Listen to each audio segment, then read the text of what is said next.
tout le raisonnement repose sur une hypothèse centrale, le manque de logements.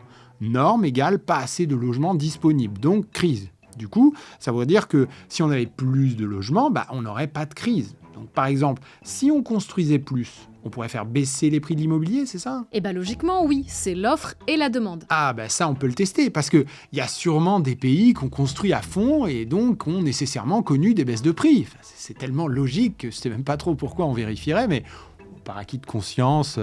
Voici un graphe qui montre 5 trajectoires différentes entre 1995 et 2011. On a l'Allemagne, l'Italie, les Pays-Bas, l'Espagne et les États-Unis. Dans ce premier graphique, on voit une augmentation du nombre de logements par habitant en Italie et en Allemagne, mais surtout en Espagne. Regardez, ils sont tout au-dessus de tout le monde. Et ils méritent bien d'être tout en haut parce que regardez, ils ont construit comme des foufous entre 1995 et 2007. Alors vraiment, record de la construction avec 14 000 logements par million d'habitants construits en 2007. Alors, la question qui tue, est-ce que les prix ont baissé en Espagne ? Parce que, loi de l'offre et de la demande, la logique du marché, tout ça. Eh pas du tout. Ils ont connu une des plus fortes hausses des prix de l'immobilier. Et pendant la période de construction, justement. Puis regarde, ça baisse pile quand ils arrêtent de construire en 2008.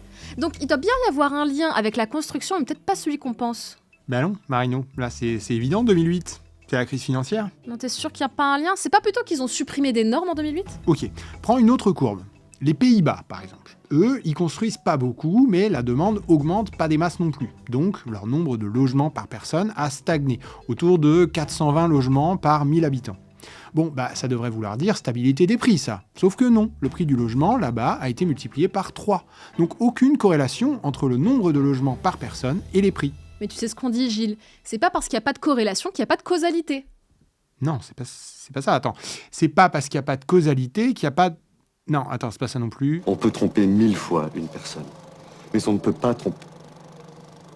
Si. Du coup, le problème est international. Il suffit pas d'augmenter l'offre de logement pour faire baisser les prix. Comment ça se fait ? La loi de l'offre et de la demande serait-elle cassée ? C'est surtout que le marché de l'immobilier, c'est pas aussi simple. Pour acheter un logement, c'est pas juste un producteur qui rencontre un acheteur, là, et qui négocie leur petit prix.